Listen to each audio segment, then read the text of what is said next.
Samuel Beckett. Texte pour rien. Elle faiblit encore. La vieille voix faible qui n'a pas su me faire, elle se fait lointaine pour dire qu'elle s'en va, essayer ailleurs, ou elle baisse, commence à voir, pour dire qu'elle va cesser, ne plus essayer. Il n'y a eu qu'elle, dit-elle, comme voix dans ma vie. Si en parlant de moi, on peut parler de vie, et elle le peut encore, sinon de vie. Là, elle meurt. Si seulement ceci, si seulement cela, là, elle meurt. Si en parlant de moi, là, elle meurt. Mais qui peut le plus peut le moins. De quoi ne peut parler qui peut parler de moi, jusqu'à un certain point, jusqu'au moment où elle meurt, elle n'en peut plus.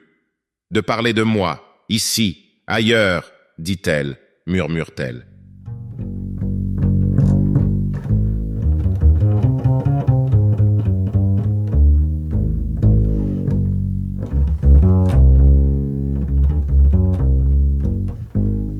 Qui, ce n'est pas une personne, il n'y a personne.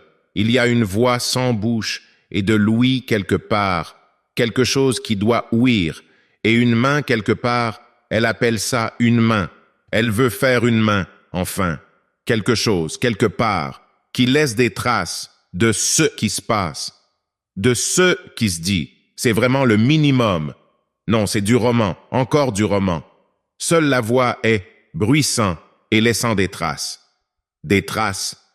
Elle veut laisser des traces? Oui, comme on laisse l'air parmi les feuilles, parmi l'herbe, parmi le sable.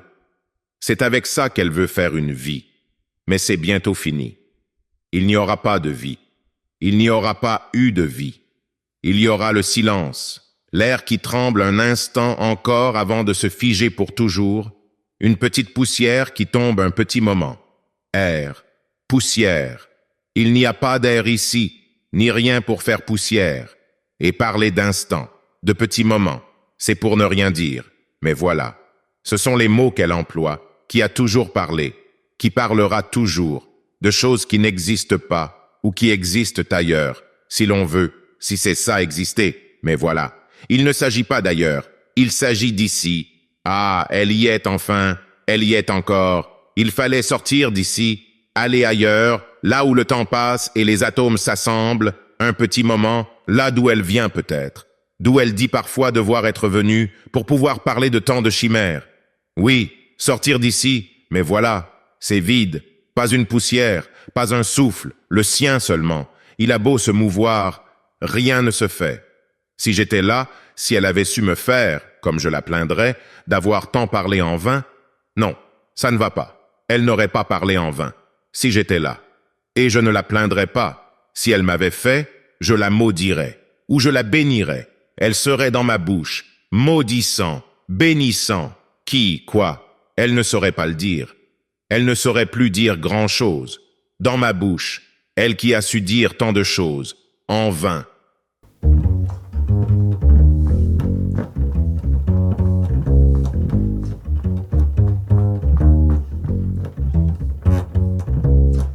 Mais cette pitié quand même qui est dans l'air, quoiqu'il n'y ait pas d'air ici qui puisse porter de la pitié, mais c'est une expression. Faut-il s'y arrêter, se demander d'où elle sort? Elle se le demande.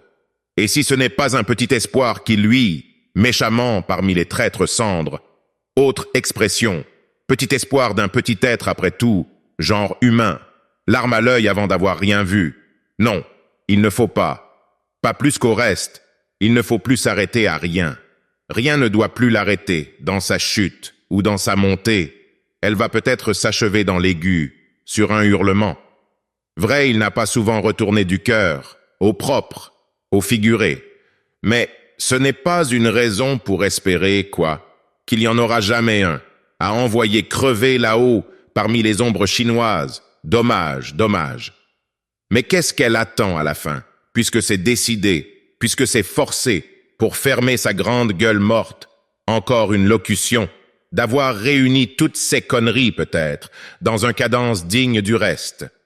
Dernière question de toujours, pose de petite fille dans les draps de la fin, dernières images, fin des songes, de l'être qui vient, de l'être qui passe, de l'être qui fut, fin des mensonges. Est-ce possible, est-ce là enfin la chose possible, que s'éteigne ce noir, rien aux ombres impossibles, là enfin la chose faisable, que l'infaisable finisse et se taise le silence? Elle se le demande, cette voix qui est silence, ou moi? Comment savoir de mon moi de 3 lettres? Ce sont là des songes, des silences qui se valent, elle et moi, elle et lui, moi et lui, et tous les nôtres, et tous les leurs, et tous les leurs.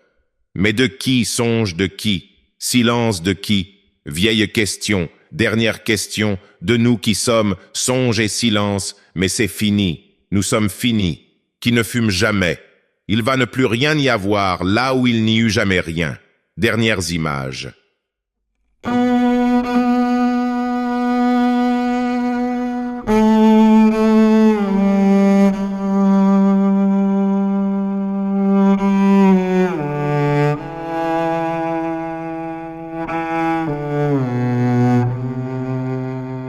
Et qui a honte, à chaque muet millionième de syllabes, et inextinguible infini de remords se creusant, morsure dans morsure, de devoir entendre, de devoir dire, en deçà du moindre murmure, tant de mensonges, tant de fois le même mensonge, et mensongèrement démenti, qui dont le silence hurlant est plaie de oui et couteau de non, elle se le demande. Mais le désir de savoir qu'est-il devenu? Elle se le demande, il n'y est pas, le cœur n'y est pas, la tête n'y est pas.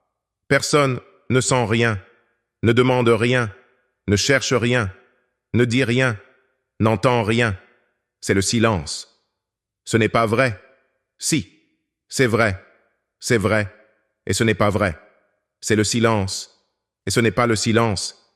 Il n'y a personne, et il y a quelqu'un. Rien n'empêche, rien. Et la voix, la vieille voix faiblissante, elle se tairait enfin que ce ne serait pas vrai. Comme ce n'est pas vrai qu'elle parle, elle ne peut pas parler, elle ne peut pas se taire. Et il y aurait un jour, ici, où il n'est pas de jour, qui n'est pas un endroit, issu de l'impossible voix, l'infaisable être, et un commencement de jour, que tout serait silencieux et vide et noir, comme maintenant, comme bientôt. Quand tout sera fini, tout dit, dit-elle, murmure-t-elle.